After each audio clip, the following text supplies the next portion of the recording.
So, welcome to the Authors Cafe. Today's topic is how to be a great guest. And Wade, you're going to, Gary, you're going to lead the band on this particular discussion, and we're all going to tune in. Yeah, no Wendy this morning, which is unfortunate, but this happens sometimes. Yeah, well, so today the topic is how to be a great guest. And specifically for authors, I think that as an author, it's important for you to look at all the different channels that you can have for bringing people into what you do and what you're about, and exposure to what you do. But without taking away from everything we've been talking about on the blogs before, like, making sure you are talking to your target audience, and make sure your branding and all those pieces are in place. And then looking for opportunities to, and sometimes you don't have to look for it, it just shows up, but opportunities for you to be in front of a crowd where you can speak and share your message and let people know what it is you do and get them to experience the passion of who you are and what you're delivering to the world.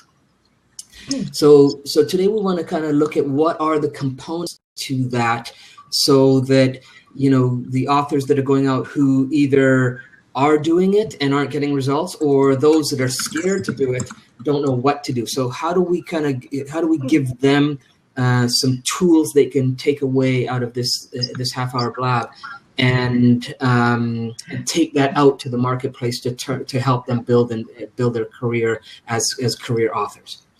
So maybe if I just have one comment, if what would be a reasoning? So as authors are listening, what would be a reason to know how to be a good guest? Why would it matter to know this skill? Well, there's a couple of things. When you write books and you have a number of, you're trying to get your message out.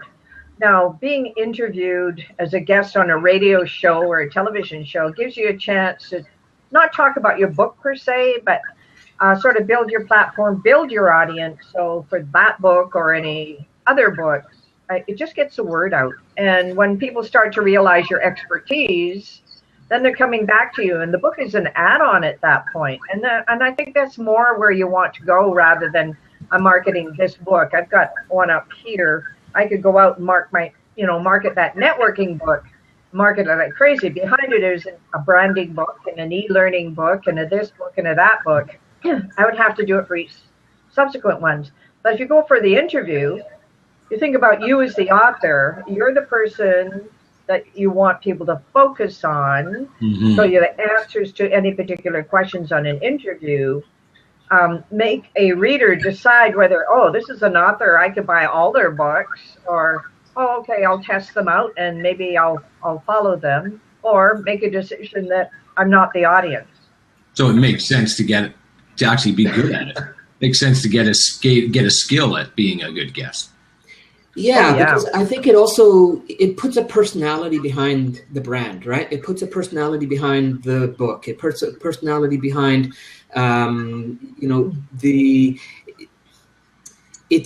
just buying just the book from the cover is one component, or the title, or even just being in that genre.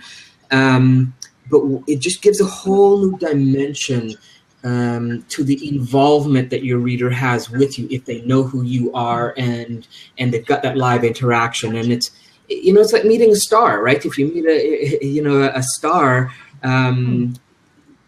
there's a whole different, it's an assumed relationship, but it's a whole relationship that you have with mm-hmm. them, that you can say, hey, I know that person, and so there's an ownership that comes to that relationship that's even deeper than if they just purchased the book, or even if they just had it signed, or and that's why people come to book signings, because they want to have that live connection, right? And short of them flying all over the country, the next opportunity is to see you through, either online stuff or even offline live presentations and stuff like that. really be leveraged. You're really doing it well. You can really leverage. Absolutely. There's so many different ways that you can, use this to also build your brand, to make sure you are honing in on the target audience, and also generate more sales, right? To build I'm all into building loyal customers that come back over and over. And the more they know who you are and understand who you are, and the more they feel like they're in relationship with you, the more they're going to come back to you and want to buy more of what you have. And the next book you have out, they're looking for it. The next product you have out, they're looking for it. So, whether you're in the fiction or nonfiction side of it, it's a super, super important, valuable tool that you can do. And there's so many opportunities to do it now than there ever has been in our history because of the internet. So by being, so there actually would be some specific things that someone could do to be a good guest. So let's say building relationships is one thing, one outcome. One outcome is I want to relate to my audience. I want to build relationships, even if it's through osmosis or from distance. I want them to feel closer and connected to me. So that's one outcome of being a good guest. Obviously to sell books and promote your brand, but what are some other outcomes of being a good guest and why it's really important to want to be a good guest? What would be some other gains of being a good guest? Well, it's a personal brand, like Gary said. That's truly the important part. But the other gains are you don't have to work as hard for the next book to get more followers of the book. Okay. You can then dive into referrals or references from others. You're able to gather more testimonials.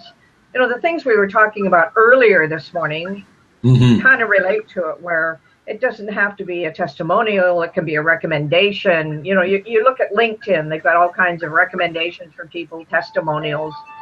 You can really build that up and build it up on your own platform. So you have much better opportunity to make that different. That's quite the music. That is pretty musical.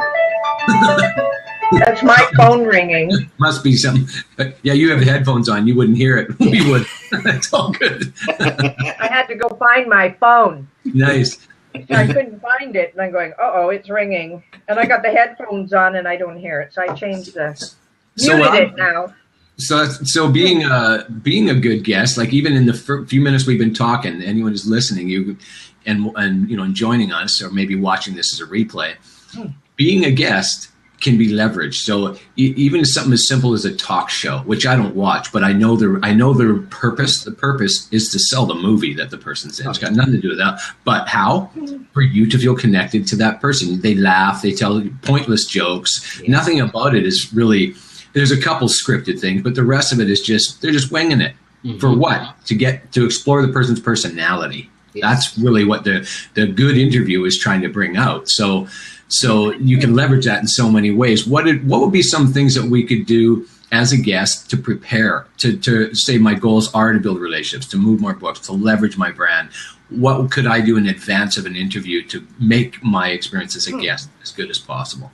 Well, one of the things that I do whenever I'm doing a radio interview or any kind of guest appearance, and that's including on stage, is you've got to do your research on who the audience is, right? You've got to know who the audience is and what you got to know who the audience is. You've got to know how much time you have to speak with them, and in that time, you've got to then set out what's your intention, what's the message you want to get across in that time frame, right? And would that be communicated to the interviewer? Well, yeah, it can be. It depends. Sometimes you have the opportunity to, sometimes you don't. If you don't have the opportunity to communicate to the interviewer, then you need to be clear in your head what it is you're going to be communicating and be practiced enough that you can steer it where you need it to go. If you do have ability to communicate with the interviewer prior to, then it's a good idea to have what I do is I have 10 questions based on the topic that I'm going to talk about, and I know I'm an expert in. I have 10 pre-done questions that I just hand to the interviewer, and I say, here you go. You can pick and choose any of those, and we can go from that, and we can start from there. Because one of the things with interviewers is the more you can make it easy for them as far as their job, the more they love you, and they'll actually want to have you back, because they'll know that they don't have to do so much work. And also, if you have pre-done questions, then the presupposition is that you also have well thought out answers for those. Right. So therefore, that means they're not going to worry about dead space. They're not going to worry about, oh, this person's not giving me great answers, and those kinds of things. So the questions should be questions that are that you craftily put together to pull out the key points of what it is you want to talk about. And that's where I guess came across my mind is, if I'm watching someone. So my thinking is, if you want to be a great guest and be good at being, getting interviewed well, and you want your outcome hit, imagine shows or interviews you've listened to and watched and were engaged in. What were the qualities of it? What allowed you to even be hooked? I assure you, it wasn't because someone was canned, stoic, and just reading off answers. It's not happening. So being interesting and engaging is more relevant, because people respond to physiology and tone more than they do the information. We all know about that. So being engaging is probably a pretty big thing. Yeah, I always look at it as, I have even if it's a radio interview, I've been on a few television interviews, but mostly radio, that I look at it as Oprah's interviewing me. She wants to know who I am and what my expertise is. So if you have that large mindset, then you're not thinking small. Oh, what are the little questions they're going to ask me? You're prepared, ahead of time. You're expounding that, you're an author. You could be in mystery. You could be in romance or whatever it is, or you could be in nonfiction. But for instance, if Oprah was interviewing you, Wade, you know that your expertise is golf. And Gary, if we did that, your expertise is marketing. And you both have books in those areas. So if you think about being interviewed by Oprah, and that's the end goal, what are you going to say? I mean, you got to think about it that way. It's very, very easy, actually. Go ahead. Well, and I think that, it's a great point you made there, Bet, because I think it is important to understand that you don't know who's watching. And with the global market that we have, you may very well be interviewing for Oprah. You have no idea. Mm-hmm. Right? Oprah, Ellen, whoever it is, they come across your stuff, and it only takes a few minutes for them to determine if that's someone they want to continue to pursue or not. So the more prepared you are, the more tools you have in your backpack, and the more understanding you have of the game, if you will, the better you are, and the more chances, the more opportunities will open up for you. I would just, something that came across my mind, where if someone is being interviewed relatively new in the game, meaning they haven't been interviewed a lot, and they're really concerned about all this, I want to make a good impression. I'm all nervous. Yeah. Some simple things are, the state you're in is obviously important. If you're flustered, it's going to be hard to deliver a quality answer, even if it's scripted. You're going to have a difficult time. It'll look even more canned. Mm-hmm. So if you can get into a place prior to doing an interview where you feel confident, and literally just think of the things that make you the most confident, whether that's sitting in front of a keyboard writing, getting inside of a character. For some people, it may be getting inside of a character. They imagine this character that they may have written, like invent a character who just loves being interviewed, and step into that character and walk out into that character and step into it for a while. That'll actually help you. I do that stuff. I play with different roles of my character so that I can, dance in and out of them and say, no, I've just got to be this, and be so concerned. So the two things I'd mention is get into a place that makes you feel really, really confident and just stay there regardless of the questions. And two, and might be difficult for most people, is just give up control. Give up the worry of controlling how it's going to go. You have your questions, they're going to ask you some questions, but rather than trying to worry about dictating the flow of where everything's going to follow, because if it gets off the rails and you're new to the game, it might throw you off your game. So it's best just give up control and allow it to go with, and trust that place you're in just to say the right things. I know it's hard for some, but just let her go. What are your thoughts? Some tips on that. I mean, because I've coached a handful of speakers in the years. Some tips on that I recommend is Number one, first and foremost, have your 10 questions as your primary core questions that you can always hand out and always answer, like anywhere. You could be stopped at a bus stop and answer those questions. That's how you need to have that information, and that's from your expertise, right? So there shouldn't be any, it shouldn't come across canned, because you should know it inside out, right? And that's first and foremost. Then the challenge comes from not knowing the answer. It's the pressure of the crowd, right? That's where I'm on, and so that's where your role play comes in, to step into that. And another strategy for that is practice with friends and family.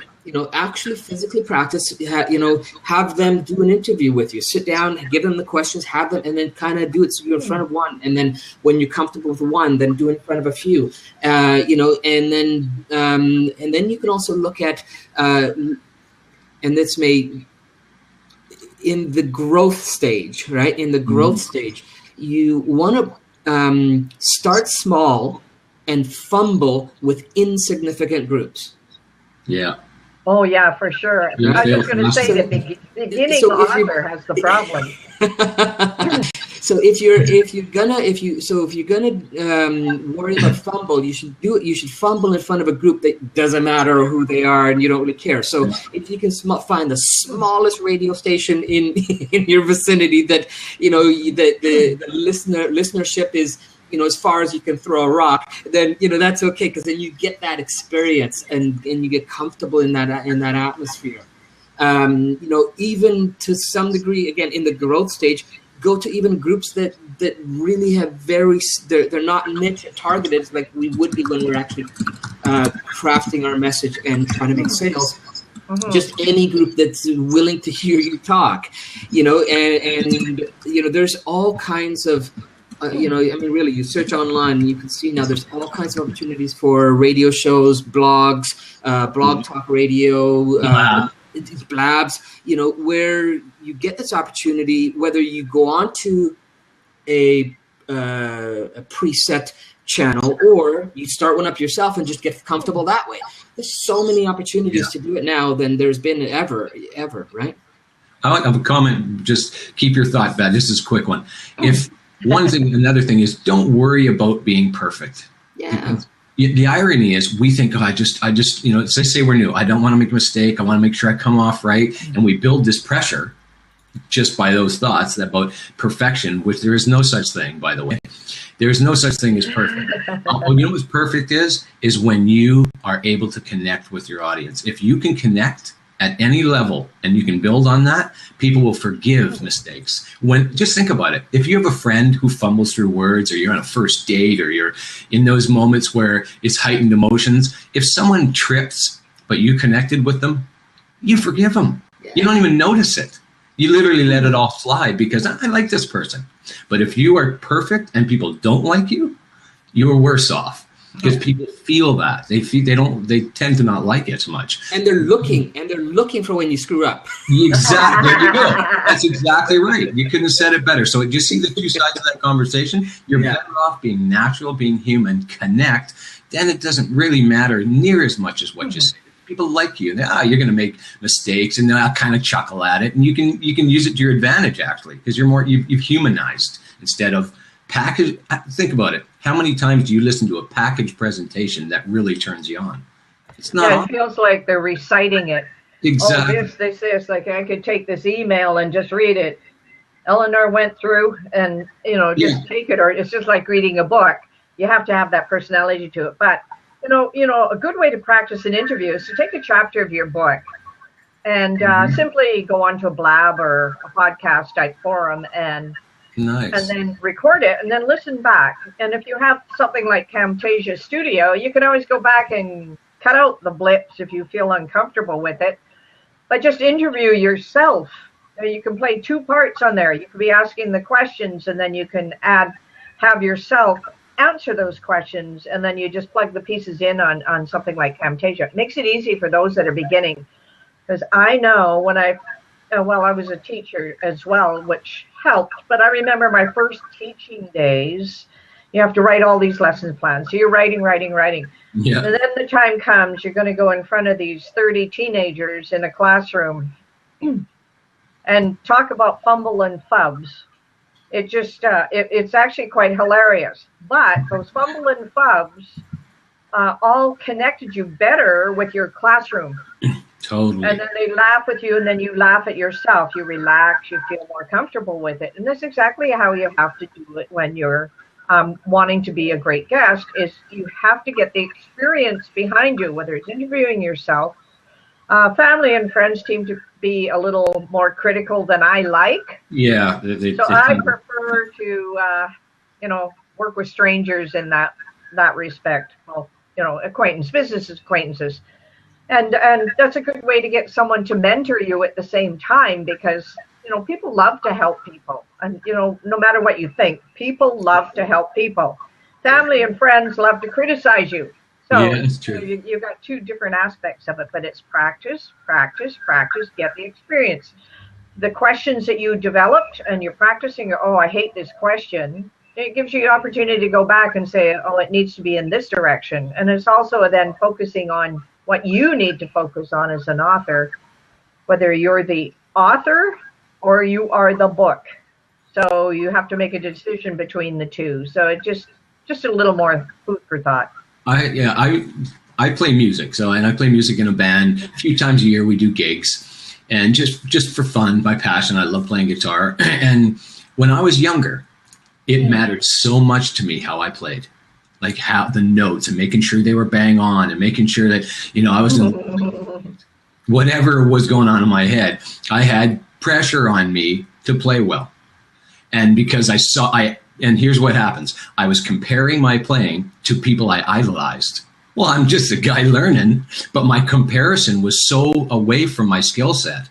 And I carried that into playing. The pressure of that was immense. So think about this when you're doing interviews. You're not someone who's been in front of Oprah and other people like for 10 years. They're skilled. So you do not look at someone who's been interviewed 1,000 times ahead of you. Sure, as a goal, but not as to carry the pressure of you've got to meet that. It's very different. So when I go and play now, I realize something fascinating, and I wish I knew, the old saying, I wish I knew now, then I'd be a lot different player, is I found a place within me goes, you know what, Wade? No one knows as much about the playing as you do. No one in the audience knows about the guitar like you do. They don't even have the distinctions to understand what I'm trying to do. They just want to have fun. So I go, really? They just want to have fun. They don't care what I'm doing. They really don't. Only I did.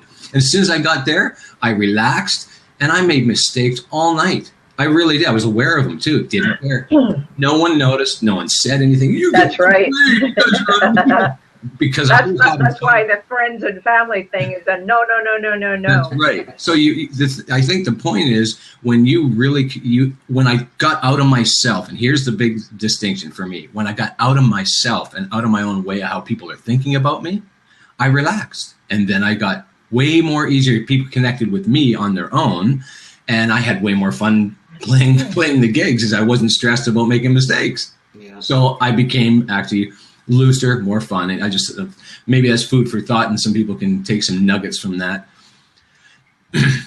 Yeah, I think, in a lot of areas, the more we can release from the attachment to the outcome, the better we're going to be. Just be yourself and present what you present and talk how you talk and not have to worry about the outcome. I think that's a big, big distinction for people to really get from what you just said there. So yeah, that's so. How just a kind of a thought on that then. If someone is being interviewed, say, relatively new in their career, and or it is an important interview, like they're classifying it as a big interview because it has potential leveraging effects, or what can they do to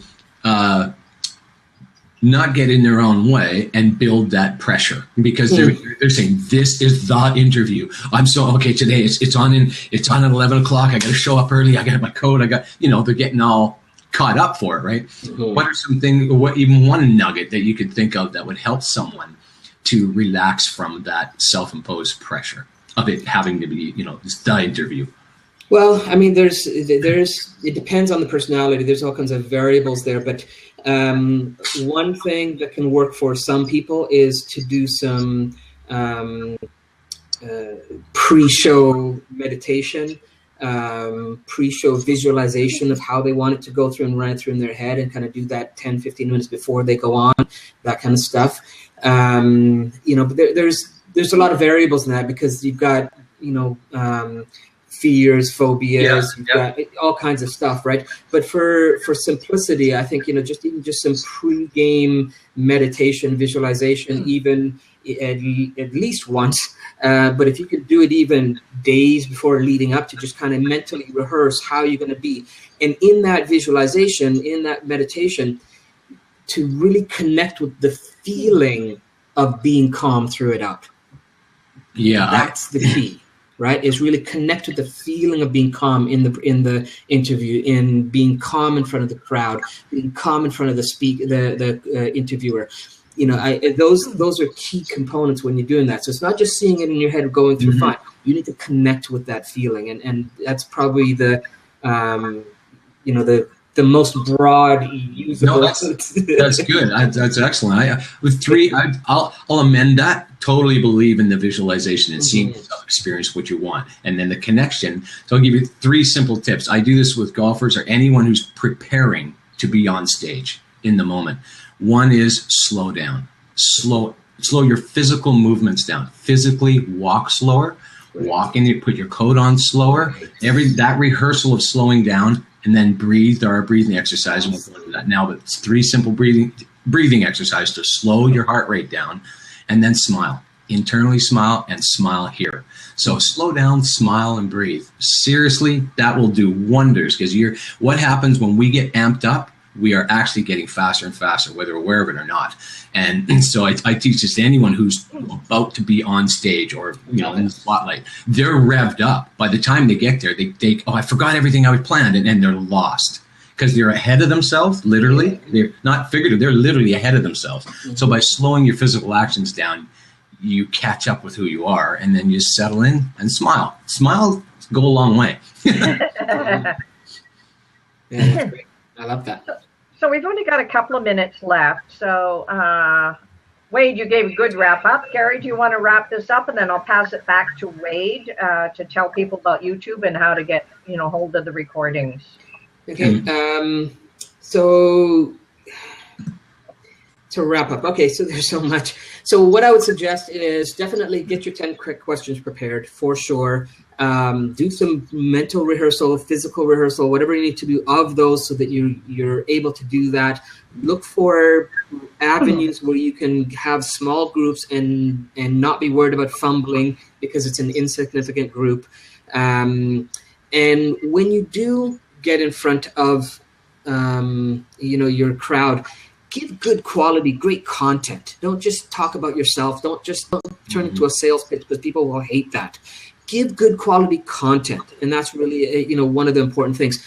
And as you're giving good quality content, leave them wanting more. Right? So you want to always leave them wanting more. So don't overdo it. Don't think that you've got to give them everything in your wheelhouse the first time out. You give them this much. Because for you it's easy that way, and for them it's digestible and usable, and you're leveraging your time and your resources that way as well. A couple quick resources. RadioGuestList.com is a good place to. They give notifications of radio shows that are looking for different types of speakers all over the country. So just go there and sign up on their email list. We're not affiliated with them. It's one I use for clients, and just to stay in the loop of what's going on. Another one is, just search blogtalkradio.com. Just go and search for the topic and see who the authors, who the people are doing talks, and then just try to connect with them and create that relationship. Say, hey, I'm open for, giving an interview if you ever need someone, that kind of stuff. So that's excellent. Great stuff. So I hope everyone enjoyed this blab. It's been great, and it's a great resource too for authors. This is a great place to practice getting interviewed. Grab a friend or someone. Oh yeah. This is a great environment, because it doesn't matter if you make mistakes, right? Matter of fact, people actually prefer it most of the blabs I get on, I actually prefer when people are kind of fumbling around and they find the topic and it kind of organically unfolds. It's pretty cool. So for those of you who want to experience more of this, each week at 10 a.m. Pacific time on Monday, barring holidays, we do these. And we also have the replays here on Blab and on YouTube. So if you're seeing this on YouTube, down below the channel in the description box, you'll see our URL and resources around what we offer authors for assisting them in selling more books. So thank you, and attend next week and tell some people, like us on Facebook, follow us on Twitter, and share this with others, and we'll build up a good cafe where authors can get together and explore ways to move more books. Yeah. And for this month, anybody who's got, feel free to shoot us questions that you might want us to address and put attention on in future talks. And we're here for you guys. So use us, because we've got all kinds of really great resources and tools to support you. So use us. Okay. See everyone next week. All right. Great. Cheers.